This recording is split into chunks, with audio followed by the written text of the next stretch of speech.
तो वसेपुर वो प्रेमिका है जो पहली बार मुस्कुराई थी। दिव्या आज तक ये जिंदगी में प्लानिंग नहीं की है कि ये मेरे को हैम्पर करेगा, मेरे इमेज के अगेंस्ट जाता है, मेरे इमेज के सपोर्ट में जाता है। तो उसमें लोगों ने देखा, बोला ओ माय गॉड कौन है ये एक्टर, कौन है। और कश्यप को फोन आने लगे कि यार उस वो कौन है, वो कहाँ से खोजे हो उसको। वसीपुर टाइम तक कि यार कुछ गाना वाना होना चाहिए, लोग क्या है ऐसे लोग है, कोई एक्टर कौन है, तो बोले यही लोग हैं। तो उसको लगता था ये तो यार हमारे इससे बढ़िया लोग यहाँ पान दुकान पे खड़े हैं, ये क्या एक्टिंग करेंगे ये लोग। जो वासेपुर के मेकिंग के दरमियान मुझे लगा था यार ये कुछ तो मार धाड़ वाली फिल्म बन रही है, सब गोलियां चला रहे हैं, गालियां दे रहे हैं, मतलब क्या है ये। तो बट जब फिल्म देखा तो मुझे लगा नहीं, जो मैं शूटिंग के वक्त मुझे लग रहा था उससे कुछ अलग बनी है।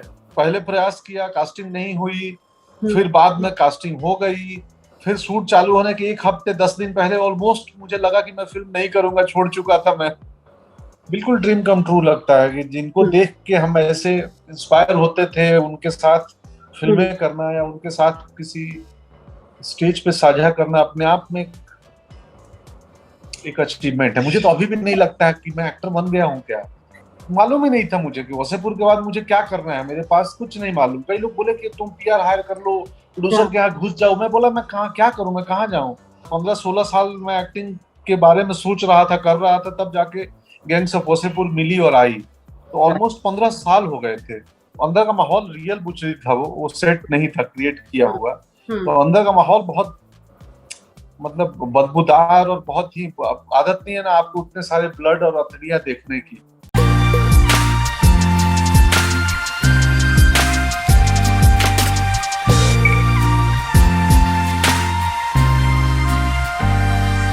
सबसे पहले कांग्रेचुलेशंस, 9 साल पूरे हो गए गैंग्स ऑफ वसेपुर पार्ट 2 के। पार्ट 1 के भी 9 साल पूरे हो गए हैं। मतलब how have these 9 years been for you? I was going through your filmography और मैंने उसमें देखा था कि 16 फिल्म्स थी before gangs of Wasseypur had released and about 40 film after gangs of Wasseypur had released. I mean, all these 42 films featured you. मतलब increase तो graph बिल्कुल went up. Do you agree? हाँ हाँ बिल्कुल बिल्कुल। उसके पहले कोई जानता ही नहीं था। उसमें लोगों ने देखा, बोला ओ माय गॉड कौन है ये एक्टर, कौन है। और कश्यप को फोन आने लगे कि यार वो कौन है, वो कहाँ से खोजे हो उसको। तो यस, उसके बाद लोगों ने जाना था पहली बार कि यार मैं एक्टर हूँ और ठीक ठाक कर सकता हूँ। भरोसा बना था लोगों में आफ्टर वसेपुर। हालांकि मुझे तो मुझे श्रीधर राघवन का मैसेज आया था वो फिल्म देखने के बाद, तो उन्होंने तारीफ की थी बहुत। क्या बोला? वो बोला था उन्होंने कि यार ब्रिलियंट परफॉर्मेंस है तुम्हारा और तुमने कमाल किया है। श्रीधर राघवन एक लेखक है, सुराम राघवन के छोटे भाई। एंड व्हेनेवर ही मतलब लाइक माय परफॉर्मेंस, वो मेरे को मुझे फोन करते हैं, मैसेज करते हैं। हम लोग नॉर्मल बात पूरे साल, कभी 2 साल नहीं होगी, लेकिन परफॉर्मेंस देखेंगे वो मैसेज करेंगे और मैं फिर उनको रिप्लाई करूंगा। तो वसेपुर में से ये शुरू हुआ था सिलसिला श्रीधर के साथ मेरा। तो उस समय तब जानता भी नहीं था। उन्होंने अपना इंट्रोडक्शन दिया था कि मैं श्रीधर राघवन हूँ और मैं एक राइटर हूँ, मैंने फिल्म देखी and you are fantastic, brilliant, ये वो। तो उसके बाद से श्रीधर को जब मेरा काम पसंद आता है तो एक मैसेज आता है और मैं उनको शुक्रिया बोलता हूँ। कश्यप का ही आया था रात को फोन, तो फिल्म रिलीज होने के दिन ही नाइट में, जब एक दिन का एक शो चल गए थे, लोग देखने लगे थे, तो रात को फोन आया लेट नाइट 12-1 बजे। हाँ। और मैं बहुत भावुक हो गया था फोन उनका सुन के। तारीफ कर रहे थे वो कि आपने कमाल किया है।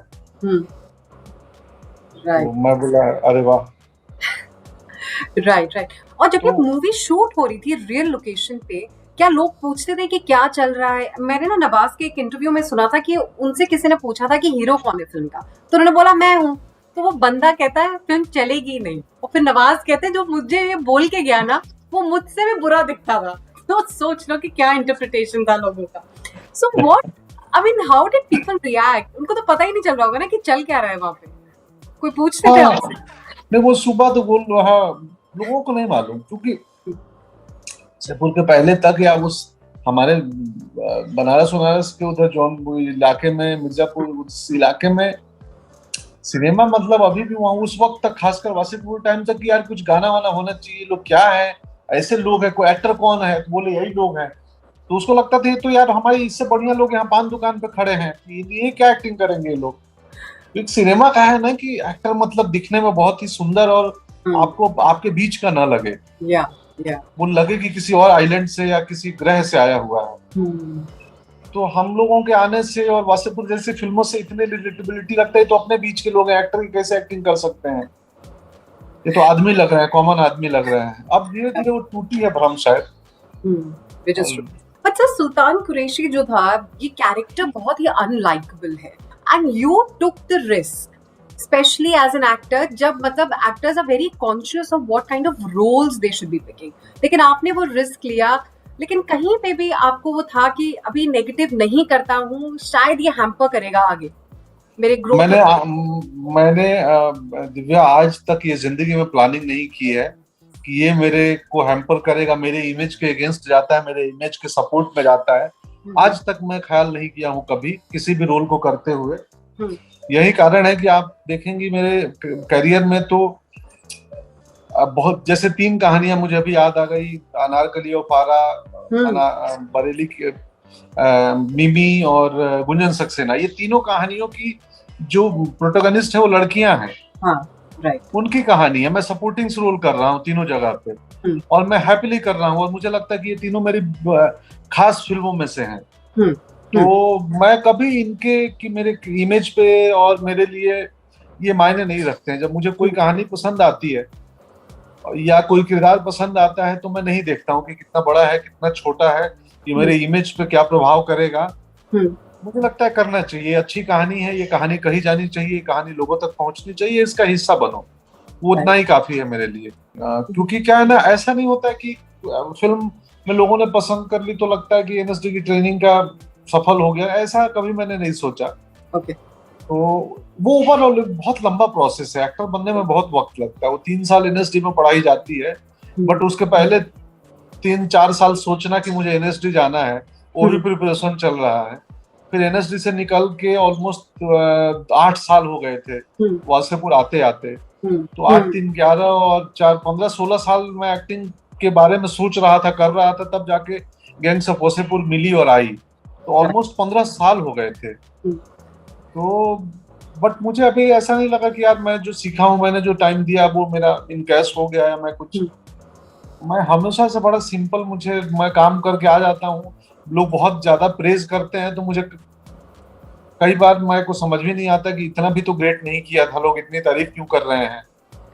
तो क्योंकि मैं अपनी कमियों को लेके अवेयर हूँ, एंड आई नो कि मेरी जो अच्छाइयां हैं वो ठीक है, मेरी जो कमियां हैं उनको लेके काम करना है, उनको बेहतर करना है बतौर एक्टर या बतौर ह्यूमन बीइंग, बतौर इंसान भी। एंड विद अनुराग कश्यप, मतलब उन्होंने सेल कैसे करी ये फिल्म पूरी कास्ट को? डिड ही से कि कर लो, हिट होने वाली है फिल्म? पता नहीं, वो बहुत मुश्किल था उनके लिए भी फिल्म बनाना शायद। ये बहुत बड़ी कास्ट थी। मुझे याद है कि रीडिंग करने हम लोग बैठते थे तो ऐसा फिल्म बनने के पहले 2-3 रीडिंग्स हुई एक आराम नगर में, तो वहां मुझे लगता है 50-60 लोग बैठते थे रीडिंग में। बड़ा सा गोल सर्कल बनता था, एक वर्कशॉप भी हुआ। तो कश्यप कमाल के स्टोरी टेलर हैं, बहुत ही बढ़िया और बहुत ही निडर स्टोरी टेलर हैं। वो कई बार उनके मन में जिस तरीके से और जो फियरलेस होकर कहानियों को कहते हैं वो, तो वही है, हर किसी का अपना अपना टेस्ट है। उनके सिनेमा का एक अलग टेस्ट है, अलग रुचि है। हालांकि मुझे बहुत ज्यादा मारधाड़ और मुझे खून खराबा, मुझे वासेपुर के मेकिंग के दरमियान मुझे लगा था यार ये कुछ तो मारधाड़ वाली फिल्म बन रही है, सब गोलियां चला रहे हैं, गालियां दे रहे हैं, मतलब क्या है ये। तो बट जब फिल्म देखा तो मुझे लगा नहीं, जो मैं शूटिंग के वक्त मुझे लग रहा था उससे कुछ अलग बनी है। तो मैं तो बहुत मुश्किल था, मतलब मैं उस फिल्म में पहले प्रयास किया, कास्टिंग नहीं हुई, फिर बाद में कास्टिंग हो गई, फिर शूट चालू होने के 1 हफ्ते 10 दिन पहले ऑलमोस्ट मुझे लगा कि मैं फिल्म नहीं करूंगा, छोड़ चुका था मैं। क्योंकि मैं उस समय एक डेली सोप करता था और डेली सोप वाले मुझे छोड़ नहीं रहे थे। तो मुझे लगा नहीं होगा।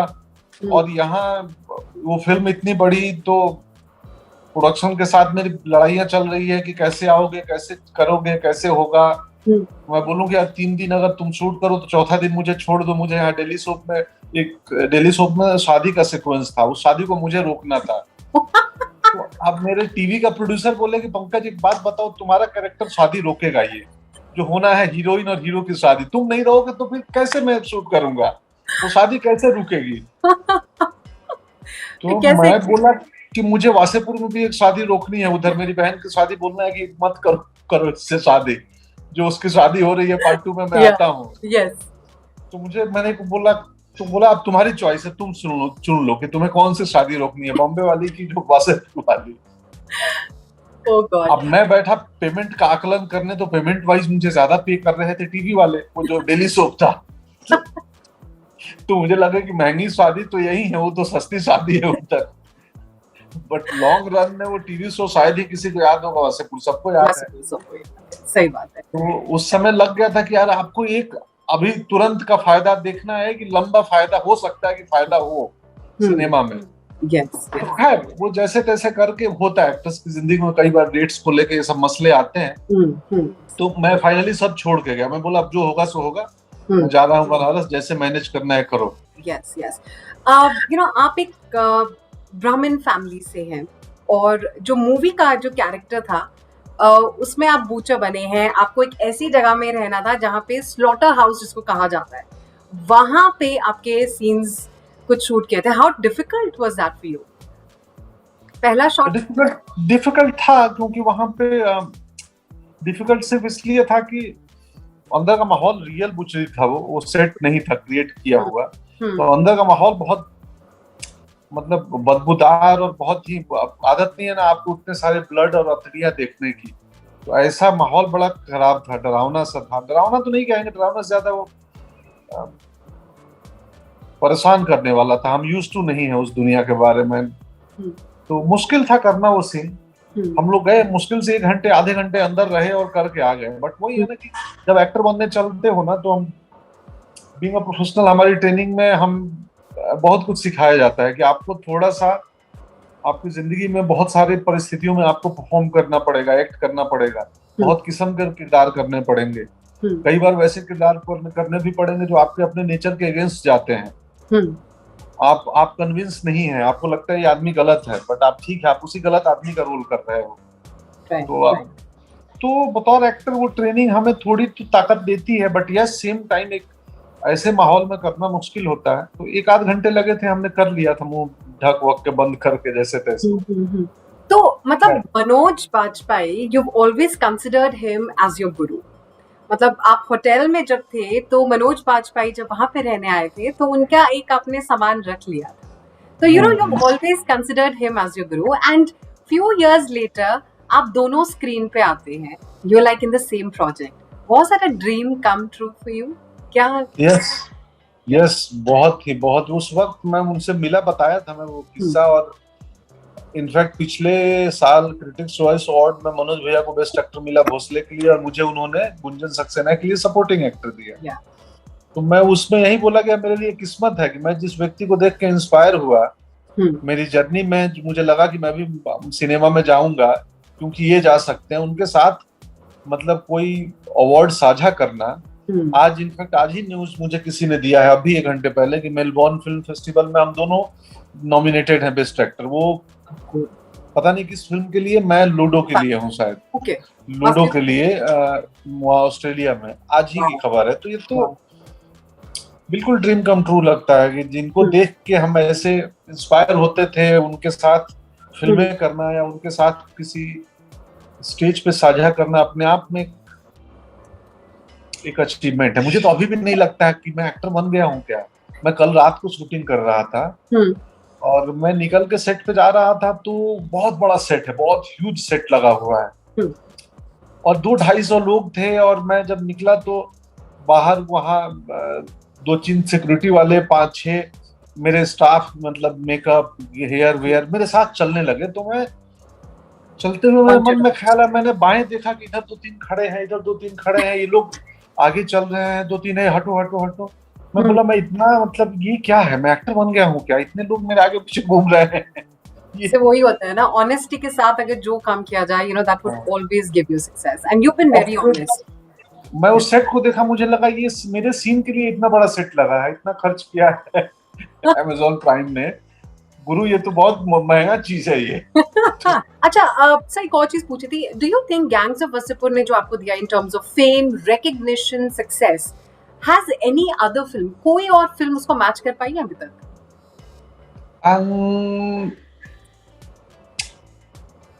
मैच की है, उससे ज्यादा पॉपुलर हुई है बाद की फिल्में, लेकिन वो होता है ना पहला प्यार, Yeah.